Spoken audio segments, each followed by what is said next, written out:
Hello guys, अस्सलाम वालेकुम। कैसे हैं आप सब? तो आज हम रिएक्शन करने जा रहे हैं ध्रुव राठी की नई वीडियो पे। तो चलिए देखते हैं। 1 2 3 चलो। नमस्कार दोस्तों, क्या आप जानते हो गूगल पर हर दिन 8.5 बिलियन से ज्यादा गूगल सर्चेस किए जाते हैं।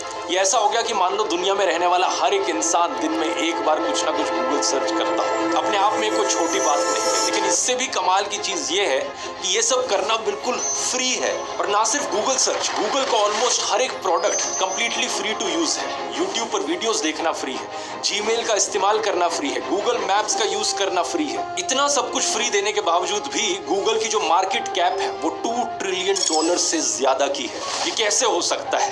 कैसे गूगल इतनी सारी सर्विसेज हमें फ्री में दे सकता है? हमसे कोई पैसा नहीं लेता, लेकिन फिर भी इतनी अमीर कंपनी बन गया। आइए समझते हैं दोस्तों इंटरनेट की सबसे फेमस कंपनी का बिजनेस मॉडल आज के इस वीडियो में।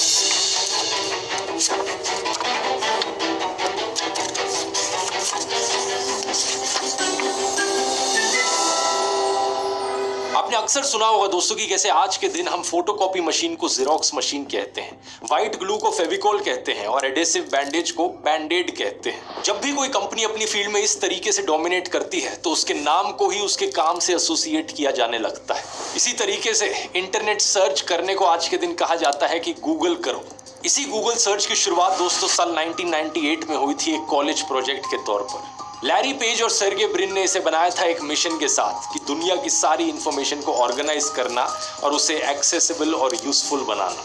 What is our mission? Basically, we want to organize the world's information and make it universally accessible and useful. शुरुआती दिनों में गूगल सिर्फ एक सिंपल सा सर्च इंजन था जो कि कुछ ऐसा दिखता था। इंटरनेट पर सर्च करने के लिए एक बड़ी सिंपल सी वेबसाइट। गूगल जो शब्द है अपने आप में, इसका खुद से कोई मतलब नहीं होता, लेकिन ये गूगल शब्द से इंस्पायर्ड है। गूगल एक नंबर का नाम है। 1 के बाद 100 जीरोस लगा दो। जैसे 1 के बाद अगर 3 जीरोस आएंगे तो हम उसे 1000 कहेंगे, 1 के बाद 4 जीरोस आएंगे तो 10,000 कहेंगे। ऐसे ही 1 के बाद अगर 100 जीरोस आएंगे तो उस नंबर को गूगल कहा जाता है। इस कंपनी का नाम गूगल इसी चीज को दर्शाने के लिए चुना गया कि हमारा सर्च इंजन इंटरनेट पर इतनी सारी इंफॉर्मेशन ढूंढ कर लाएगा कि वो गूगल्स में होगी। अगर आप बहुत पुराने यूजर हो इंटरनेट के तो आपको याद होगा कि उस जमाने में जब गूगल सर्च किया करते थे तो एक्चुअली में ढेर सारे रिजल्ट पेजेस आते थे और गूगल इन रिजल्ट पेजेस को नीचे 1 2 3 4 5 एंडलेसली दिखाता रहता था और अपने नाम को भी ऐसे इतने सारे ओस के साथ नीचे लिखता था। साल 2000 में गूगल ने अपना पहला सबसे बड़ा कदम उठाया। इन्होंने एडवर्ड्स का सिस्टम इंट्रोड्यूस किया। इसे आज के दिन गूगल एड्स बुलाया जाता है। इसके चलते जो बिजनेसेस थे वो पैसे दे सकते थे अपनी एड्स डिस्प्ले करने के लिए गूगल के सर्च रिजल्ट्स पेजेस पर। आगे इसकी वीडियो में बात करेंगे कि कैसे ये गूगल का सबसे बड़ा बिजनेस मॉडल बना। लेकिन ओवर द इयर्स गूगल ने धीरे धीरे कई सारे प्रोडक्ट्स और सर्विसेज ऑफर करने शुरू किए। साल 2004 में पहली बार जीमेल इंट्रोड्यूस किया गया। 2005 में गूगल मैप्स इंट्रोड्यूस किया गया जिसने दुनिया का नक्शा ही बदल दिया। 2006 में यूट्यूब को एक्वायर किया गूगल ने, जिस पर आप ये वीडियो देख रहे हो। बहुत से लोग इस चीज को नहीं जानते कि शुरुआत में यूट्यूब अपनी एक अलग कंपनी हुआ करता था। ये सिर्फ 2006 में ही था कि गूगल ने यूट्यूब को खरीदा। इसके बाद 2008 में गूगल एंड्रॉइड को इंट्रोड्यूस करता है, वही मोबाइल ऑपरेटिंग सिस्टम जो ज्यादातर लोगों के फोन में डला हुआ है। इसी साल गूगल अपना वेब ब्राउजर भी लॉन्च करता है, गूगल क्रोम, जो कि आज के दिन दुनिया का सबसे पॉपुलर वेब ब्राउजर है। आगे चलकर गूगल अपने हार्डवेयर प्रोडक्ट्स भी बनाने लगा। इनके पिक्सल स्मार्टफोन्स, इनके क्रोमबुक लैपटॉप्स और स्मार्ट होम डिवाइसेस। आज आर्टिफिशियल इंटेलिजेंस की फील्ड में भी गूगल एक्सपैंड कर रहा है और ये सब सुनकर आपको लगेगा कि एक से बढ़कर एक जोरदार प्रोडक्ट गूगल निकालता रहा और हर चीज सक्सेसफुल होती रही। लेकिन ये चीज सच नहीं है। मैंने जितने भी एग्जांपल्स आपको गिनाए ये सारे सक्सेसफुल प्रोडक्ट्स और सर्विसेज के एग्जांपल हैं। ढेर सारी ऐसी भी चीजें हैं जो गूगल ने ट्राई करी लेकिन गूगल उन सब में फेल हो गया। जैसे कि गूगल प्लस, गूगल ने अपना सोशल मीडिया प्लेटफॉर्म बनाने की कोशिश करी थी फेसबुक के कंपटीशन में, लेकिन ये फेल रहा। गूगल हैंगआउट्स, चैट करने की ऐप जो एक समय पर काफी चला करती थी लेकिन 2022 में से बंद कर दिया गया। गूगल नेक्सस टैबलेट्स, ये भी एक टाइम पर बहुत फेमस हुए थे आईपैड के कंपटीशन में, लेकिन एक टाइम के बाद गूगल ने इन्हें भी बंद कर दिया। Google podcast, Google glass, Google wave, Google reader failures के एग्जाम्पल असलियत में कहीं ज्यादा है सक्सेसेस के कंपैरिजन में। विकिपीडिया पे जाकर अगर आप पूरी लिस्ट देखोगे तो 200 200 से ज्यादा ऐसे प्रोडक्ट्स और सर्विसेज हैं जो गूगल के फेल हुए हैं, और यहीं पर हम सबके लिए एक बहुत बड़ी सीख है, failure is the mother of all successes. सही मायनों में सक्सेस अचीव करने के लिए आपको बहुत बार फेल होना पड़ेगा। इन सारे सक्सेसेस और फेलियर्स को ध्यान में रखते हुए जानते हैं आज के दिन गूगल सबसे ज्यादा पैसे किस चीज से कमाता है? अपने सबसे पुराने business model Google search ads से। आइए डिटेल में समझते हैं। स्क्रीन पर आप देख सकते हैं साल 2022 के लिए गूगल का रेवेन्यू ब्रेकडाउन, यानी गूगल ने जो पैसा कमाया साल 2022 में वो कहां से कमाया। टोटल $280 बिलियन का रेवेन्यू है, जिसमें से 58% पैसा यानी कि $162 बिलियन आता है गूगल सर्च पर दिखाई जा रही एड्स से। इसके बाद second biggest source of income है गूगल नेटवर्क एड्स। अलग अलग वेबसाइट्स पर जो आप एड्स देखते हैं जो गूगल के साथ पार्टनर करती हैं, गूगल यहां से $32.78 बिलियन कमाता है। थर्ड नंबर पर है यूट्यूब एड्स, $29 बिलियन यहां से आते हैं, यानी कि जो एड्स आप इस वीडियो के बीच में देखोगे। 4 different hacks that you could implement today. बड़ी इंटरेस्टिंग चीज है कि यही एड्स हम यूट्यूबर्स के लिए भी एक इनकम का सोर्स है। जो पैसा एडवर्टाइजर्स पे करते हैं इन एड्स को दिखाने के लिए, वो क्रिएटर्स और गूगल के बीच में स्प्लिट किया जाता है। 45% पैसा गूगल के पास जाता है, 55% मेरे जैसे क्रिएटर्स के पास रहता है। तो जो 45% यूट्यूब का शेयर है सभी क्रिएटर्स से, वो $29 बिलियन रेवेन्यू जनरेट करता है गूगल के लिए एक साल में। सिमिलरली गूगल प्ले स्टोर पर एप्स है। जब कोई ऐप क्रिएटर अपनी ऐप को बेचता है गूगल प्ले स्टोर के जरिए, उसमें से 70% रेवेन्यू उस ऐप बनाने वाले के पास जाता है और 30% रेवेन्यू गूगल को देना पड़ता है। तो इन एप्स की सेल्स से और बाकी फोन्स और लैपटॉप्स बेचकर जो गूगल पैसा कमाता है, उससे आने वाला रेवेन्यू फोर्थ नंबर पर आता है $29 बिलियन के साथ अराउंड 10.4%। और फिर आखिरी मेजर रेवेन्यू सोर्स है गूगल क्लाउड $26 बिलियन के साथ। अब दिलचस्प चीज ये भी है देखने की गूगल ये पैसा खर्च कहां पर करता है। करीब $40 बिलियन खर्च किए जाते हैं रिसर्च एंड डेवलपमेंट में, ताकि और नए प्रोडक्ट्स और सर्विसेज की रिसर्च करी जा सके और नए फेलियर्स अटेम्प्ट किए जा सके। करीब $44 बिलियन पैसा खर्च किया जाता है नॉन प्रोडक्शन कॉस्ट में, जैसे कि ऑफिसेज को रेंट करना, एडवर्टाइजिंग, मार्केटिंग, अकाउंटिंग पर खर्च करना, एम्प्लॉयज की सैलरी देना। टोटल खर्चा इनका आता है सारे एक्सपेंसेस मिलाकर करीब $207 बिलियन, जैसा आप स्क्रीन पर देख सकते हैं। ये पूरी इनकी कंपनी की बैलेंस शीट है। यहाँ आप ये भी देख सकते हैं कि इनकम बिफोर टैक्सेस $71 बिलियन बनता है 2022 में। करीब $11 बिलियन का ये टैक्स पे करते हैं और अप्रोक्सीमेटली $60 बिलियन का इन्हें प्रॉफिट होता है। इस पूरे बिजनेस मॉडल में जो सबसे इंटरेस्टिंग चीज है वो है ये फ्री का फंडा। आखिर ये फ्री चीजें देकर कैसे पॉसिबल है प्रॉफिट कमाना? इसके पीछे 2 कारण है। पहला तो है कि ये फ्री चीजें सारी कंप्लीटली फ्री नहीं है। बेस लेवल प्रोडक्ट्स के फ्री है, लेकिन अगर आपको प्रीमियम सर्विस चाहिए तो आपको पैसे पे करने पड़ते हैं। ये एक बड़ी कॉमन बिजनेस स्ट्रैटेजी है जिसे फ्रीमियम मॉडल कहा जाता है, फ्री प्लस प्रीमियम, और बहुत सी कंपनीज इसका इस्तेमाल करती है। स्पॉटिफाई, लिंक्डइन, जूम और अब तो ट्विटर भी इसका इस्तेमाल करता है। सिंपल शब्दों में कहा जाए, जो बेसिक चीज होगी वो आपको फ्री में दी जाएगी, लेकिन अगर आपको प्रीमियम सर्विस चाहिए तो उसके लिए आपको पैसे पे करने पड़ेंगे। जैसे कि जीमेल इस्तेमाल करना फ्री है, लेकिन उसकी स्टोरेज लिमिट है 15 GB की। उससे ज्यादा स्टोरेज चाहिए तो आपको पैसे पे करने पड़ेंगे। गूगल ड्राइव इस्तेमाल करना फ्री है, लेकिन उसकी भी स्टोरेज लिमिट है 15 GB की। उससे ज्यादा चाहिए तो पैसे पे करने पड़ेंगे। यूट्यूब पर वीडियोस देखना फ्री है, लेकिन बीच में एड्स आएंगे।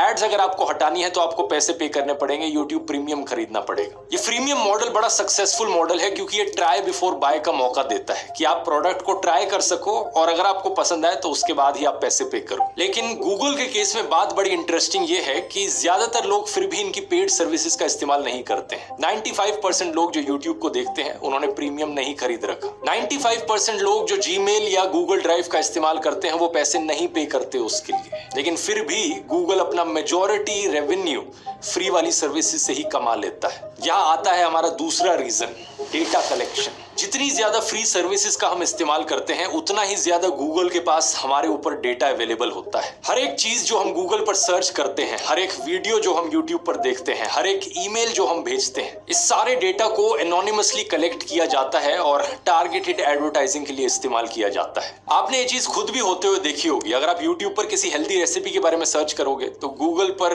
वेबसाइट्स पर घूमते वक्त आपको एड्स आने लगेंगी हेल्दी टिफिन सर्विसेज या न्यूट्रिशनिस्ट की। अगर आप गूगल पर दुबई के होटल्स के बारे में सर्च कर रहे हो तो आपको एड्स आने लग जाएंगी दुबई टूरिज्म की, दुबई की अलग अलग टूरिस्ट अट्रैक्शंस की। गूगल एक बड़े ही एडवांस्ड मशीन लर्निंग एल्गोरिथम का इस्तेमाल करता है टारगेटेड एड्स दिखाने के लिए, और सिर्फ एड्स के लिए नहीं बल्कि नॉर्मल सर्च रिजल्ट्स दिखाने के लिए भी गूगल पर एक बड़े कॉम्प्लेक्स एल्गोरिथम का इस्तेमाल किया जाता है। आपके कुछ सर्च करने पर कौन सी वेबसाइट ऊपर दिखेगी सर्च रिजल्ट्स में, कौन सी वेबसाइट नीचे दिखेगी, और कैसे अपनी वेबसाइट को ऊपर रैंक कराना है, ये चीज आज के दिन अपने आप में एक अलग साइंस बन चुकी है। इसे कहा जाता है SEO यानी कि सर्च इंजन ऑप्टिमाइजेशन। अगर आपका अपना बिजनेस है और आप चाहते हो कि गूगल पेड एड्स पर बिना पैसे खर्च किए ऑर्गेनिकली ही आपके बिजनेस की वेबसाइट सर्च रिजल्ट्स पर ऊपर शो हो, तो आज के वीडियो के स्पॉन्सर आपके लिए काफी यूजफुल होंगे। दैटवेयर एक SEO की कंपनी है जो 1000 से ज्यादा प्रोप्राइटरी AI एल्गोरिथम्स और एडवांस्ड SEO टेक्निक्स का इस्तेमाल करती है। ये आपकी मदद करेंगे आपके ब्रांड को टॉप पर रैंक कराने में सर्च रिजल्ट्स में, ताकि आपका बिजनेस और आपका ब्रांड और ज्यादा विजिबल बन सके और लोग आपकी वेबसाइट पर आ सके। ये प्रिसाइज ROI ट्रैकिंग भी करते हैं और रियल टाइम इंसाइट्स भी देते हैं, ताकि आप इनके रिजल्ट्स को ट्रैक कर सकें और इन्फॉर्म्ड डिसीजंस ले सकें। सर्च रिजल्ट्स में अच्छा रैंक किया जाना किसी भी छोटे बिजनेस के लिए एक लॉटरी जैसा है, क्योंकि हजारों नए पोटेंशियल कस्टमर्स वहां पर सिर्फ एक गूगल सर्च के जरिए आपकी वेबसाइट पर आ सकते हैं। तो अगर आप इंटरेस्टेड हैं thatware.co वेबसाइट पर जा सकते हैं, इसका लिंक नीचे डिस्क्रिप्शन में भी मिल जाएगा, और अपनी इंक्वायरी इन्हें ड्रॉप कर सकते हैं। अब पेड एड्स के टॉपिक पर वापस आते हैं, इस चीज को बेहतर समझने के लिए कि एग्जैक्टली गूगल एड टारगेटिंग कैसे करता है। आपका एज ग्रुप क्या है, आप एक आदमी हो या औरत हो, आप किस देश में रहते हो, किस शहर में रहते हो, किन चीजों के बारे में आप सर्च करते हो,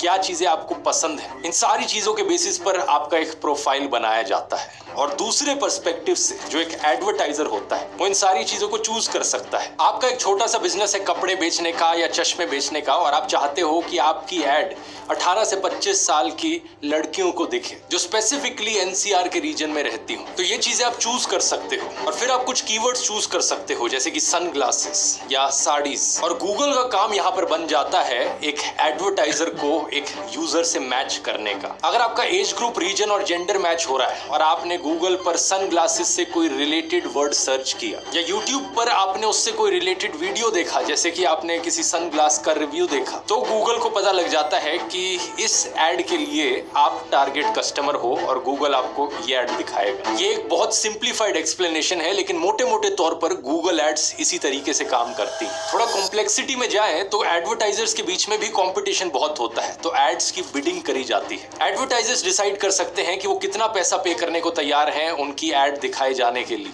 अगर दूसरी तरफ कोई और कंपनी और ज्यादा पैसे पे करने को तैयार है तो उनकी एड पहले दिखाई जाएगी। गूगल यहाँ पर एड रैंक कैलकुलेशन करता है इसके लिए कि कौन सी एड को किस रैंक पर रखा जाए। इसके लिए पैसे के अलावा एड की क्वालिटी भी देखी जाती है कि दूसरी तरफ जो यूजर है वो कितना ज्यादा अच्छे तरीके से मैच कर रहा है इस स्पेसिफिक एड के साथ। उसने अगर कुछ सर्च किया है तो कितना ज्यादा रेलेवेंट है ये वाला एडवर्टाइजर्स उस एक यूजर के लिए। और यहाँ एड्स के भी अलग अलग टाइप्स होते हैं, जैसे कि सर्च एड्स, जब आप गूगल पर कुछ लिखते हो सर्च रिजल्ट्स में जो टॉप पर एड्स, बैनर एड्स, अलग अलग वेबसाइट्स पर जब आप जाते हो जैसे कि किसी न्यूज वेबसाइट पर, तो बैनर्स में जो एड्स साइडों में आपको दिख रही होती है ये गूगल डिस्प्ले नेटवर्क का हिस्सा होती है। और फिर है यूट्यूब पर दिखाए जाने वाली वीडियो एड्स जो वीडियो के बीच में या वीडियो के पहले प्ले होती है। इसमें भी स्किपेबल और नॉन स्किपेबल की कैटेगरी होती है। अगर हम इन सारी अलग अलग टाइप की एड्स से आने वाले पैसों को टोटल करके देखें तो गूगल का जो टोटल एड्स से आने वाला रेवेन्यू है वो $237 बिलियन है।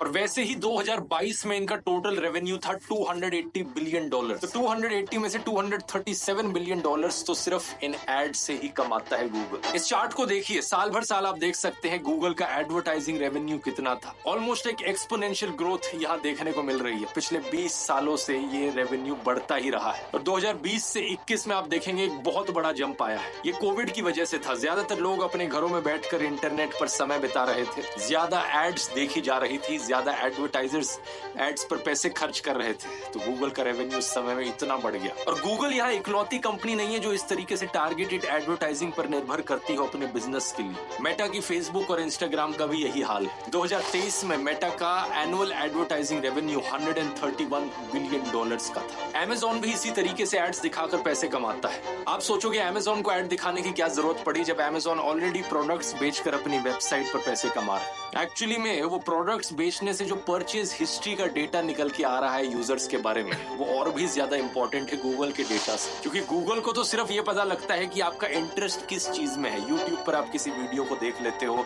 या गूगल सर्च में आप किसी चीज को सर्च कर लेते हो अपने इंटरेस्ट से, लेकिन अमेजोन को ये पता होता है कि आपने कौन से प्रोडक्ट्स खरीदे। इन प्रोडक्ट सेल से और एक्यूरेटली आपको टारगेट किया जा सकता है। पता है कि इस तरीके की चीजें आपको खरीदनी पसंद है, तो उसी तरीके की चीजों की एड आपको और दिखाई जा सकती है। इसी के चलते अमेजोन ने $46.9 बिलियन अपना रेवेन्यू जनरेट किया सिर्फ एडवर्टाइजिंग से। पिछले 20 सालों में इसी एक बिजनेस मॉडल के बल पर इन सारी कंपनीज ने इंटरनेट को डोमिनेट किया है, लेकिन अब लग रहा है कि इस मॉडल में क्रैक्स आने शुरू हो चुके हैं। इसके पीछे दो बड़े कारण हैं। पहला तो है प्राइवेसी कंसर्न्स। लोगों को चिंता होती है कि क्या क्या चीजें गूगल को आपके बारे में पता है, आप क्या खाते हो, कहाँ रहते हो, कहाँ काम करते हो, इवन किन डिजीजेस से आप सफर करते हो, क्योंकि अक्सर लोग गूगल सर्च करते हैं उन चीजों के बारे में। क्या आपके रिलेशनशिप्स हैं, किन प्रॉब्लम्स को आप फेस कर रहे हो अपनी जिंदगी में।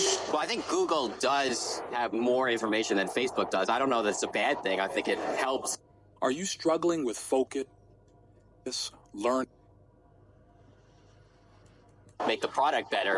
2023 की इस खबर को देखिए। गूगल ने $93 मिलियन का फाइन पे किया था कैलिफोर्निया की स्टेट को, क्योंकि गूगल यूजर्स की लोकेशन को ट्रैक कर रहा था, इवन दो यूजर्स ने लोकेशन हिस्ट्री को ऑफ कर रखा था। जैसे जैसे लोगों में अवेयरनेस बढ़ रही है प्राइवेसी को लेकर, लोग कम इंफॉर्मेशन शेयर कर रहे हैं इंटरनेट पर, और जितनी कम इंफॉर्मेशन इन वेबसाइट्स के पास जाएगी उतनी ही खराब रहेगी इनकी एड टारगेटिंग। और अगर एड टारगेटिंग खराब है तो एडवर्टाइजर्स इतने पैसे खर्च नहीं करना चाहेंगे, जिससे कि इनके रेवेन्यू पर असर पड़ेगा। लेकिन दूसरी प्रॉब्लम इससे भी ज्यादा बड़ी है। एक फेमस कहावत है जो आपने सुनी होगी, don't put all your eggs in one basket. अपने सभी अंडों को एक टोकरी में मत रखो, कहीं वो टोकरी गिर गई तो सारे अंडे टूट जाएंगे। ये एडवर्टाइजिंग का मॉडल पूरी तरीके से बिखर जाएगा अगर किसी दिन लोगों ने गूगल सर्च को ही इस्तेमाल करना बंद कर दिया किसी कारण से। तो ऑलरेडी टाइम के साथ साथ गूगल सर्च की रिलायबिलिटी कम होती गई है। पहले सिर्फ आपको एक एड ऊपर दिखती थी, लेकिन अब आप किसी चीज को सर्च करोगे तो पहले टॉप सर्च रिजल्ट्स एड्स ही होंगी। अगर सर्च करने पर सिर्फ एड्स ही एड्स हर जगह दिखती हैं, तो उन सर्च रिजल्ट्स की यूजफुलनेस कम होने लगती है। और अब इमेजिन करो एक ऐसा कॉम्पिटिटर आया जो आपको एग्जैक्टली वही दिखाए जो आप सर्च करना चाहते हो बिना किसी एड्स के, जैसे कि चैट जीपीटी जैसा प्लेटफॉर्म। एक सवाल आप चैट जीपीटी से पूछो, आपको सीधा एक पैराग्राफ में डायरेक्ट आंसर मिलता है बिना किसी एड्स के। लेकिन वही सवाल अगर आप गूगल सर्च पर डालोगे तो ढेर सारे रिजल्ट्स आपको मिलेंगे जिनमें कई सारी एड्स मौजूद होंगी, और आपको अलग अलग सर्च रिजल्ट्स की रिलायबिलिटी नहीं पता, कौन सा रिलायबल है, कौन सा ट्रस्टेबल सोर्स है, किस वेबसाइट पर क्लिक किया जाए, किस पर नहीं क्लिक किया जाए। मेरी राय में ये एआई पावर्ड चैटबॉट्स जैसे कि चैट जीपीटी गूगल के इस एडवर्टाइजिंग वाले बिजनेस मॉडल के लिए सबसे बड़ा खतरा बनेंगे आने वाले सालों में। शायद गूगल भी ये चीज जानता है, इसीलिए गूगल भी अपने आर्टिफिशियल इंटेलिजेंस के सॉफ्टवेयर डेवलप कर रहा है, जैसे कि जेमिनी जो कि चैट जीपीटी का एक कॉम्पिटिटर। अब ये तो आने वाला टाइम ही बताएगा कि अगले 20 सालों के लिए भी गूगल इंटरनेट का चेहरा बने रहता है या नहीं, या कोई और कंपनी इसे आके पीछे छोड़ देगी। लेकिन एक चीज फॉर श्योर है, ये जो कॉम्पिटिशन है इन अलग अलग कंपनीज के बीच में, एक कंज्यूमर के लिए, हम लोगों के लिए एक अच्छी चीज है, क्योंकि हमें बेटर सर्विसेज और प्रोडक्ट्स मिलेंगे। आर्टिफिशियल इंटेलिजेंस को अगर आप इसी तरीके से डिटेल में अब समझना चाहते हैं तो इस वीडियो में मैंने उसे समझा। तो दिस इज़ ऑल वीडियो। तो अल्हम्दुलिल्लाह बहुत अच्छी वीडियो बनाई है इसने, और बहुत नॉलेजेबल है गूगल के बारे में और हर चीज़ के बारे में। और अगर आपको इस तरह की और वीडियोस देखने हैं तो काइंडली मेरे चैनल को सब्सक्राइब करो, लाइक शेयर पे क्लिक करें, और साथ वाले बेल आइकन पे भी। अल्लाह हाफिज़।